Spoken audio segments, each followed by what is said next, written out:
He's the man rallying the resistance against the Taliban from Panjshir. Afghanistan's caretaker President Amrullah Saleh has spoken for the first time since the Taliban takeover. This is Saleh's only interview to any network anywhere in the world, where he says he won't let his country become Talibanistan. Saleh is currently in Panjshir, a province where he was born and where he joined the resistance under Ahmad Shah Massoud in 1996. Can Saleh do now what he did in the 90s? Here is our world exclusive at the top of the Newstrack. We do not want dictatorship. We want the pluralism in Afghanistan to survive. We want the Afghan people to have a say. We want the identity of individuals, of the communities, of all ethnic groups of Afghanistan. We do not want Afghanistan to become Talibanistan. Afghanistan's caretaker President Amrullah Saleh spoke exclusively to India today from Panjshir, where the resistance is holding against the advancing Taliban. Saleh told India today that the Northern Alliance is open to negotiations but is against the Talibanization of Afghanistan. We prefer negotiations, but as I said, the negotiations must be very meaningful, and it should not be like Doha style to legitimize the Taliban oppression and not to stop their barbaric military onslaught. Saleh, who fought against the Taliban along with the legendary Tajik commander Ahmad Shah Massoud, for the first time ever laid out the political agenda of the Northern Alliance in 2021. Our political objective is rejection of the emirate of the Taliban, rejection of the dictatorship, rejection of the grab of power by force. So that is what we reject. What we want is a situation in which the people of Afghanistan must have a say in determining the character of their state. In this world exclusive interview to India today, Amrullah Saleh, who is back in his home turf, Panjshir, after the Taliban takeover of Kabul, hit out at President Ashraf Ghani for running away from Afghanistan. I always wished that the president stayed and he became a rallying point. He proved himself the other way. He did not remain loyal to his mottos, and he did not remain loyal to his slogans and all the statements he had made to the Afghan people. He rubbished reports that the Taliban were gaining ground in Panjshir. The Taliban claim that they have got part of Panjshir is completely false. We are in control. The morale of the people is very high. We have been able to build consensus amongst the community. He said the people of Panjshir and the leaders stand united. The ball now is in Taliban's court. The Northern Alliance was fighting for a plural Afghanistan and insisted negotiations did not mean legitimizing Taliban's oppression like at Doha. Gaurav Sawant in Delhi for India Today. Prime Minister Narendra Modi has called an all-party meeting on Thursday to discuss India's Afghanistan strategy. So at India Today, we set up a cross-party conversation to assess India's handling of the Afghanistan situation so far, what should be done going forward over the next few weeks and months. I'm joined on this broadcast by Shazia Ilmi representing the BJP. We've got Priyanka Chaturvedi from the Congress, from the Shiv Sena. We've got Supriya Shirnath from the Congress, and we have Pawan Verma, former diplomat, joining us as well. I want to go across first and foremost to Pawan Verma for his analysis of the government's handling of the Afghanistan situation so far, and what you believe the Modi government should be doing, given that we're confronted with this very dangerous force in the form of the Taliban now firmly entrenched in power in Kabul. Thank you, Rahul. I think these are early days, but so far I think the government has acted in the right direction basically. I think there is a vociferous opinion that we somehow have been lacking for lack of equation with Taliban built prior to its recent conquest in Kabul. My view is that there was no scope for an equation with Taliban prior to this, nor is there any scope for equation with it post this. Anything we do will legitimize Taliban, which is not in our interest. Rahul, Chanakya famously said the four upayas are Sam, Dam, Danda, Bhed. But few people know that there is a fifth one called asana, which is the strategic art of doing very little, of basically masterful inactivity. As far as the Taliban is concerned, India should keep its distance. Now, what can it do? Very briefly. First, we must evacuate and look to the safety of all Indians in Afghanistan. First priority, immediate priority. Second, we need to reinforce international opinion on aberrant Taliban behavior, including its riding roughshod over democracy, human rights, and its policies of repression against women. We should strengthen this in whichever forum, in whatever way possible. Thirdly, we should look to strengthen our own security and intelligence network in India, especially in Kashmir, because there is likely to be renewed threats from the Pakistan-Afghanistan axis. I think for the moment, we should wait and watch what happens in Afghanistan, but because the Afghanistan of 2021 is not the Afghanistan of 2001. There is 60% internet access in Afghanistan. 2/3 of the population is under the age of 30. Many of the people in Afghanistan have been exposed to democracy and to a more open society. Women especially know what is at stake, and it is likely that there will be a pushback on their part. Equally, we have the Northern Alliance entrenched in Panjshir, which is also putting up a fight against Taliban. Let us see how the situation evolves. So you're advocating masterly inactivity. Activism which is not volunteer. Is that the government's approach as well, Shazia Ilmi? Or the opposition would criticize to say that the government should have been more on top of the situation, more in touch with the Taliban to ensure that if and when the eventual takeover happened, that we were better placed to deal with the reality of the new administration. Shazia Ilmi. First of all, Gaurav, I would like to congratulate you on getting this absolutely exclusive and important information, and the phone call that you made and managed to get through to Amrullah Saleh. I think that was really brilliant. So as a former journalist and as an Indian citizen, we all are watching about what's watching and monitoring as to what's really happening there, because that is one bastion that really stands up to Taliban, and you have to see what Masood and Amrullah Saleh, what they are up to, and there are lots of talks that might be the end of the road for them. They might also get into some kind of a compromise, which was kind of worrying me. But listening into your exclusive, thanks for that. I think that was really important, and everybody needs to know.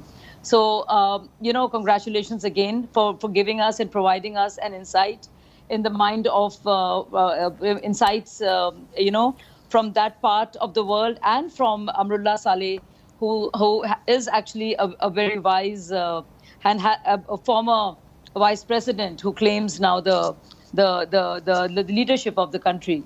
So I totally agree with what Mr. Verma had to say before me, that we have to really watch.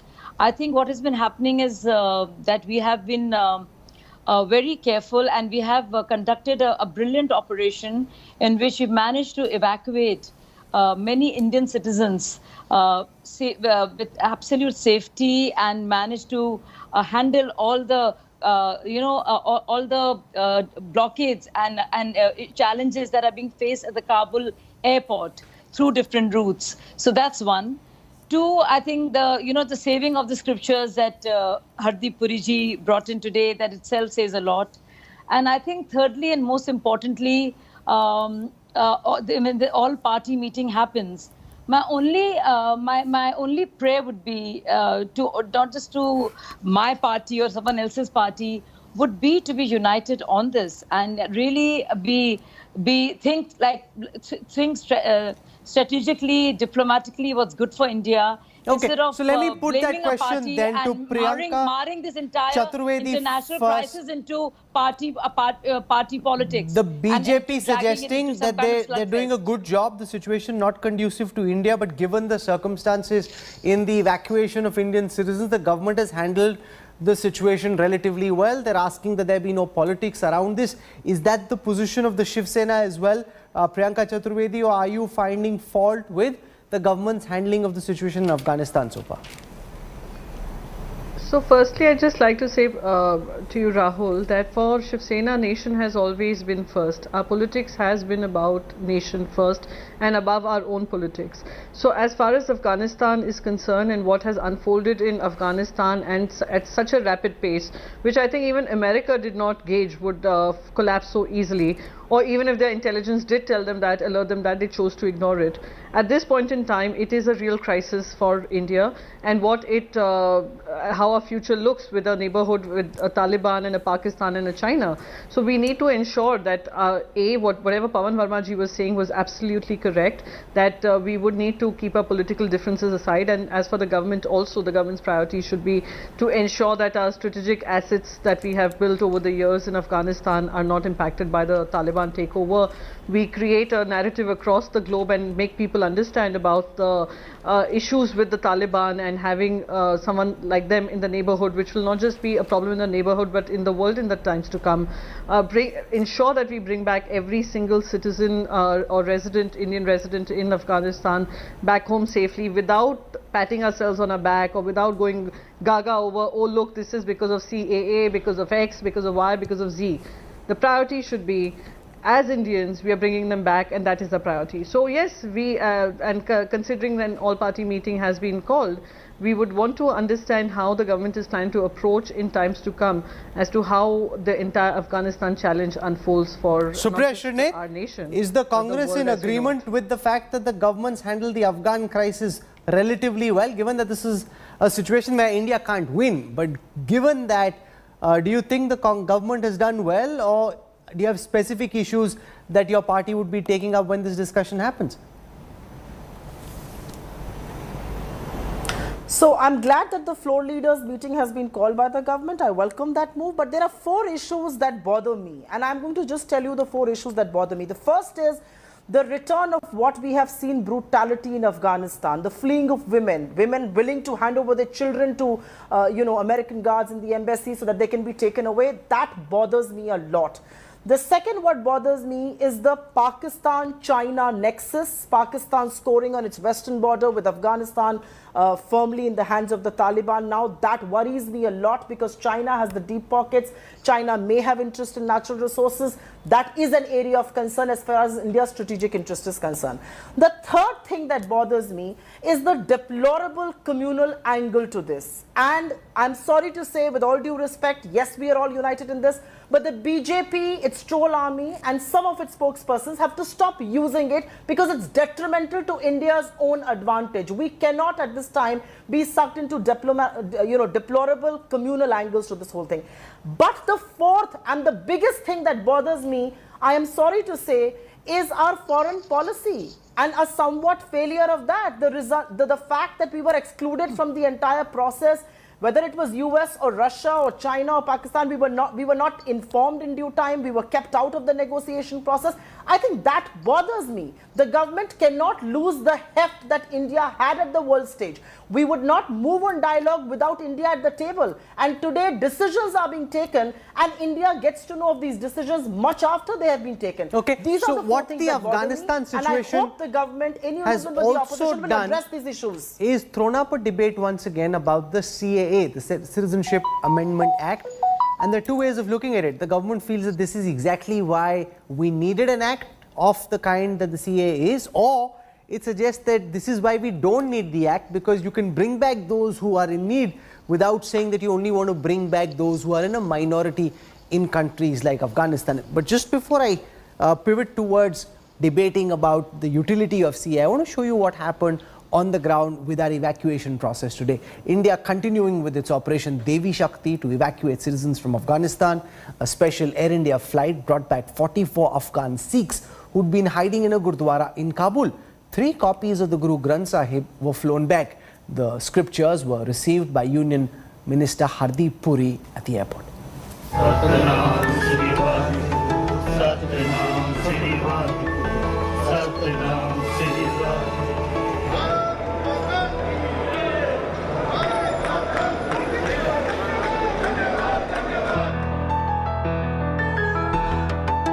These were the heartbreaking images when Afghan Sikhs carrying 3 copies of Guru Granth Sahib on their head, walking barefoot, were pleading for help in Kabul.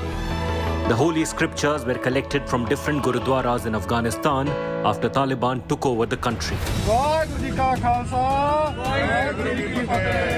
At 9:40 a.m., the Air India flight carrying the Guru Granth Sahib, considered as the living God in Sikhism, touched down at Delhi airport. Along with the holy books, 78 passengers, including 25 Indians, were also evacuated from Kabul. और मैं बहुत धन्यवाद करता हूँ मोदी जी का, India embassy of India का जो हमारे साथ बहुत मदद किया है, इंडियन आर्मी फोर्स का जो हमारे साथ बहुत मदद किया है। मोदी सरकार का धन्यवाद, एम्बेसी का धन्यवाद, साथ संगत का धन्यवाद, अमेरिकन फोर्स, इंडियन फोर्स का धन्यवाद करना जो सानू इत्थे सुख दे नाल लेके आए ने। Former Civil Aviation Minister Hardeep Puri, V. Muralidharan and Sardar R.P. Singh went to the airport to receive the Swaroop of Sri Guru Granth Sahib. Hardeep Puri even carried the holy scriptures on his head while walking barefoot. It was personally a very emotional and moving experience for me as a Sikh to be able to pay obeisance. The holy scriptures were received amid a warm welcome at Delhi airport. The Sri Guru Granth Sahib were then taken to Janakpuri Gurdwara in a special bus, with bhajans being played throughout the journey.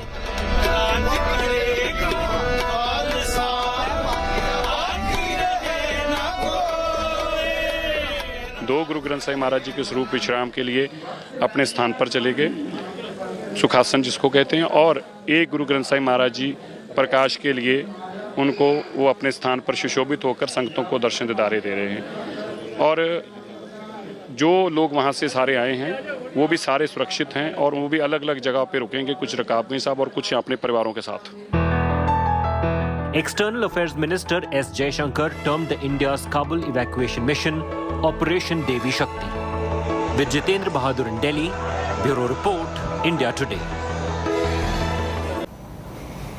On the one side, you've got government functionaries say that what's happened in Afghanistan is proof of why we need the Citizenship Amendment Act. On the other, you've got critics who say that no, it shows you why you don't need an act like CAA and that you can get the same job done without a CAA-like act, because you need to bring back people in distress, not necessarily based only on their religion.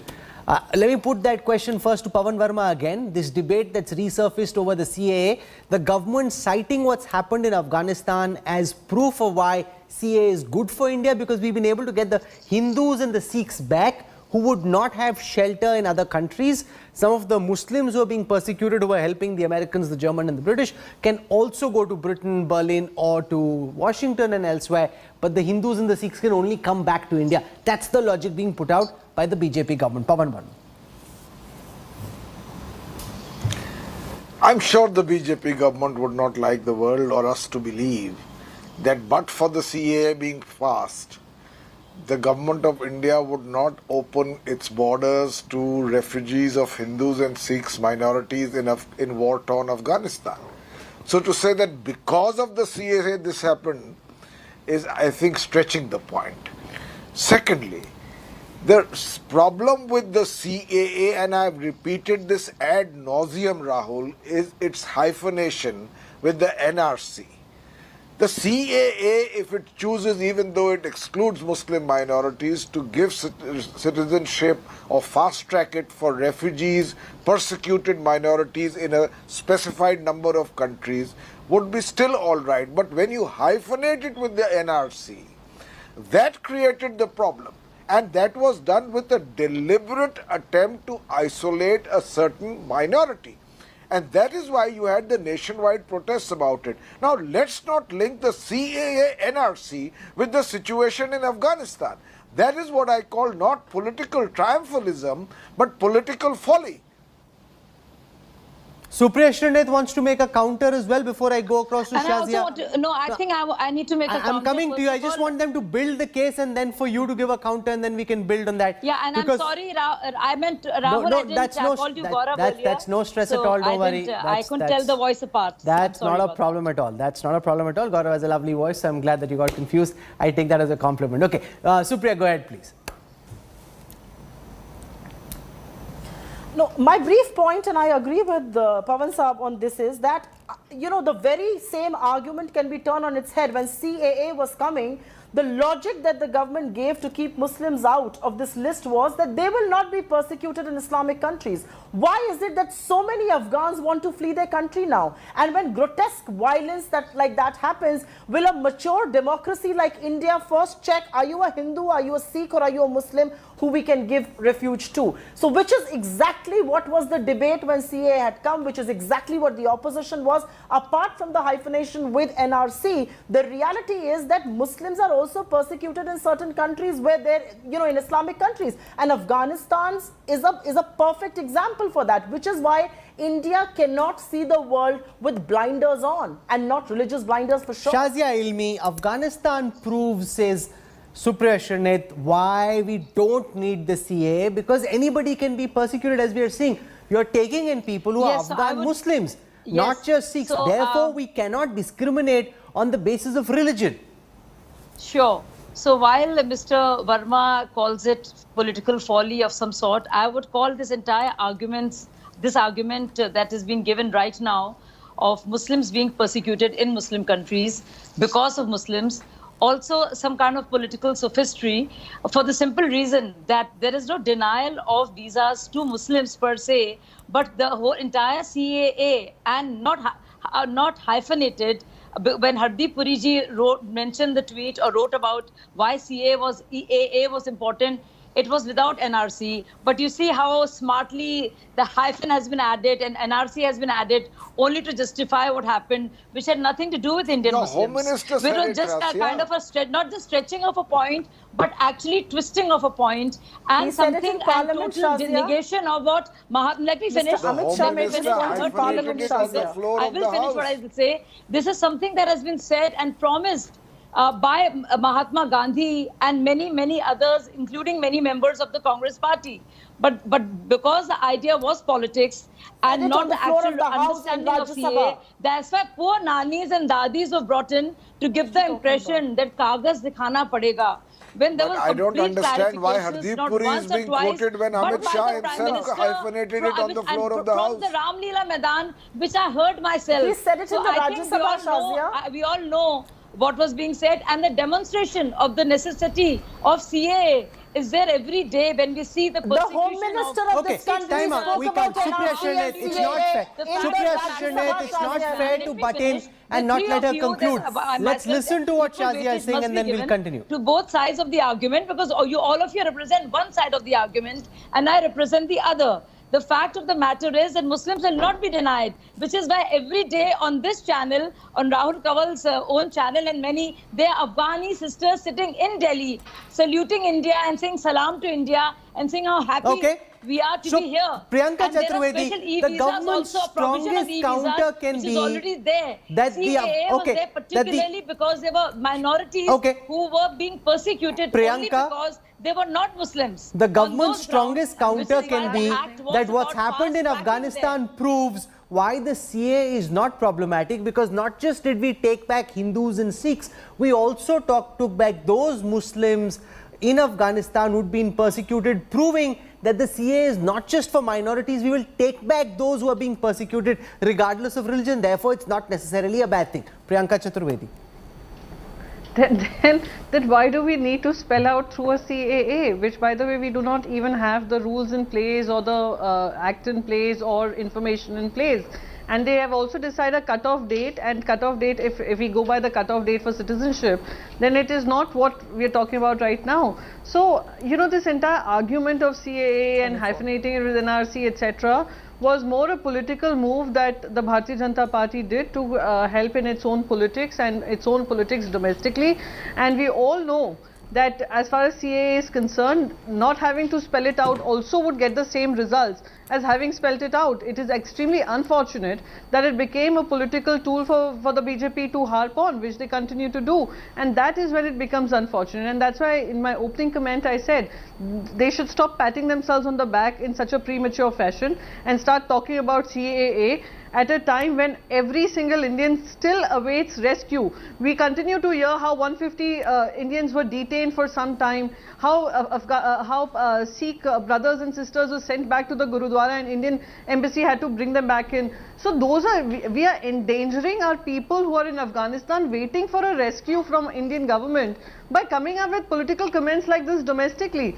We are living in a very interconnected world, and for Bharatiya Janata Party to start Ilni is wrongly directed according to the opposition because the cutoff year, as Priyanka points out, was 2014. So this debate has actually nothing to do with CA, because whether you give them status of being Indian nationals or allow them into India has nothing to do with the ambit of the CA, which was cut off in 2014. I mean, you know, these are just semantics. The use of word triumphalism, hyphenation, they're just, you know, just big words. They know the truth. They know what politics they did and how they used the Indian Muslim community to as always, to garner votes for themselves, which is what they've been doing all through their lives. Which I mean, I will not say that about Priyanka because she's just joined the Shiv Sena, and Shiv Sena has not done that. But I don't know how they stand politically on this later on. And I don't know where Pawan Verma stands, but I know that he has to say something against the BJP because that's his mandate.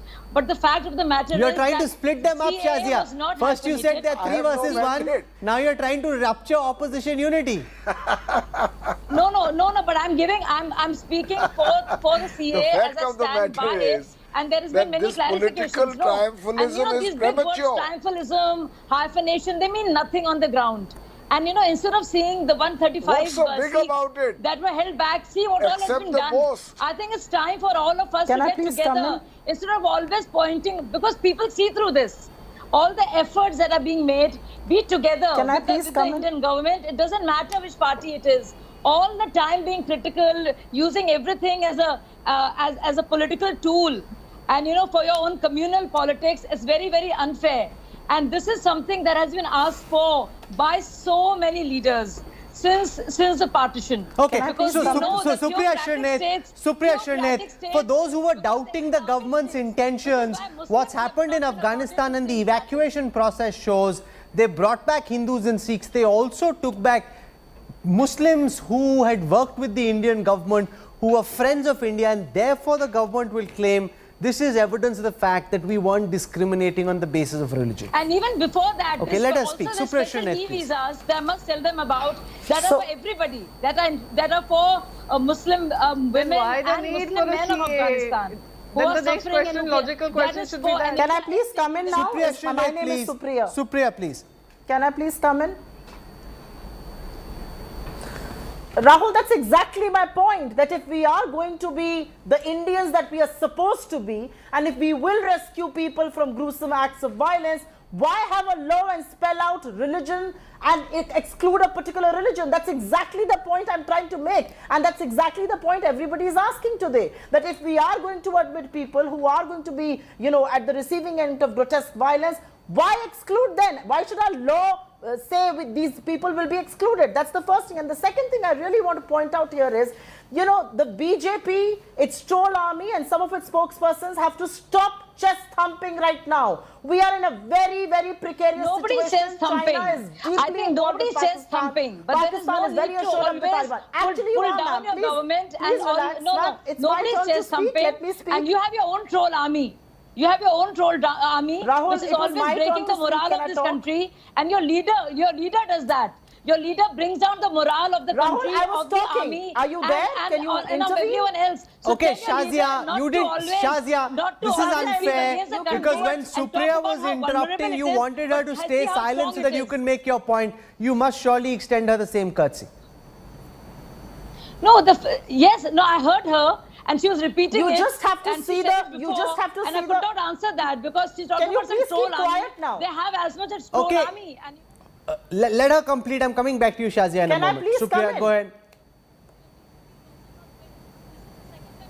You know, the reality is, check out your social media timelines. For the BJP leaders, some of its ministers, look at how the minorities are being persecuted here in the name of Taliban. Every time you raise petrol prices, you are being told by your troll army to go to Afghanistan. That's what we've come to. Please stop this jingoism. Please stop this chest thumping. It's too premature. We are in a very, very sensitive position. Foreign policy has gone for a complete toss thanks to your government's failure. You know, let's stay united in this, but let's Okay, please let realize when Shazia you're respond wrong, now accept it that this and- chest and make thumping is corrective action. premature. There are still Indians and people of Indian origin in Afghanistan.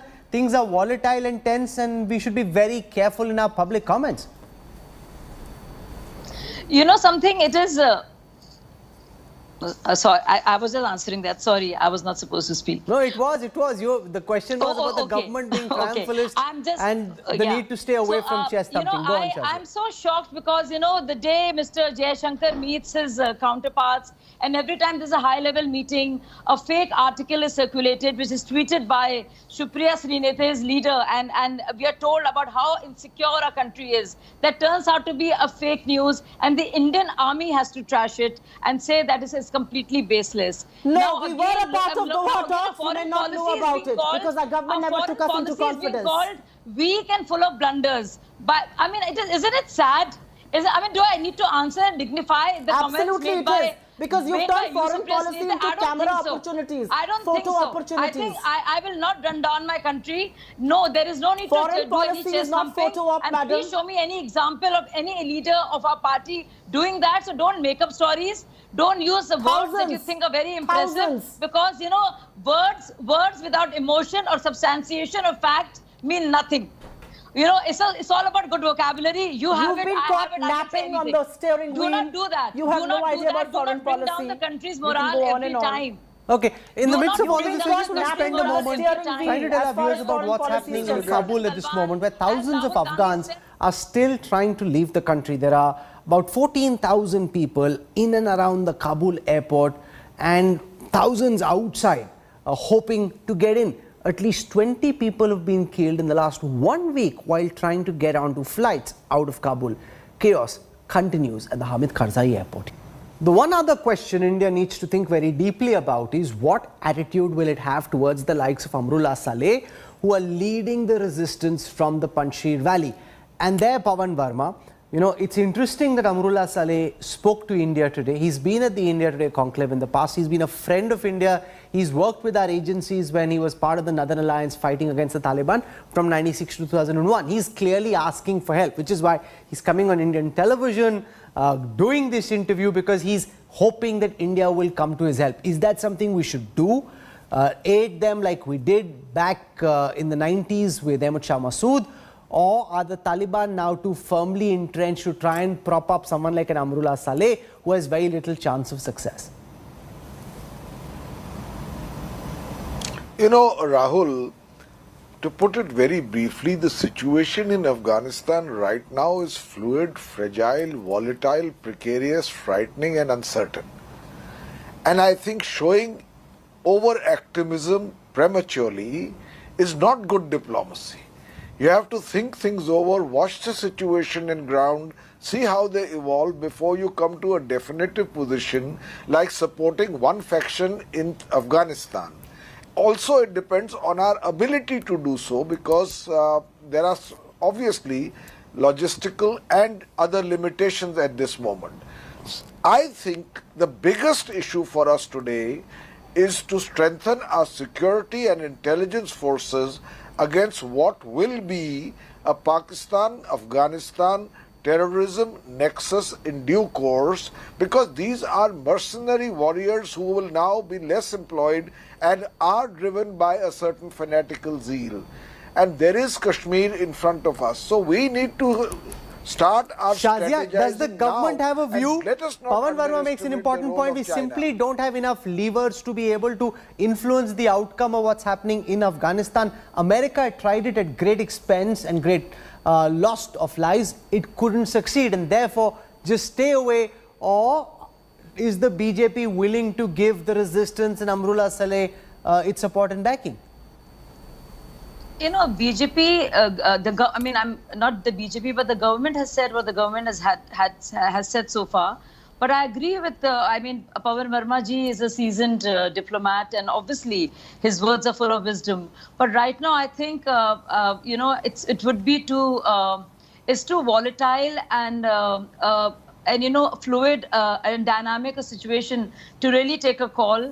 I think what the government has been saying again and again, and has said it very categorically, be it the Prime Minister or the External Affairs Minister, or even a special representative to the UN, that we will want the world to know, and we stand for a few things, and we would not want Afghanistan to be used as a safe haven for terrorists, for terrorists or for terrorism. Now, and also it's a very disturbing, what's happening is really very disturbing in every sense of the word, you know, geopolitically, if on a humanitarian level, and at all different levels. So I don't think it's the right time to really take a call, but to wait. And I think G7 is also is going to have a meeting. We'll have an internal meeting soon. Where there'll be an all-party meeting. And I think a final call will have to be taken only after there is a government, a legitimate government in Afghanistan. So there's an interesting thought that Pawan Verma has thrown up about masterful inactivity, that you don't necessarily need to jump in for or against the Taliban at this moment. Allow for the situation to unfold. Keep an eye on what's happening. Try and ensure that there is no loss and damage to your own national interest, but don't try and influence the outcome, because that's not something we may be able to do at this moment. We'll track what happens in the government's all-party meeting with opposition parties on Afghanistan. For the time being, Priyanka Chaturvedi, Supriya Srinath, Pawan Verma and Shazia Ilmi for joining me on this Newstrack. Thank you very much. Appreciate your time.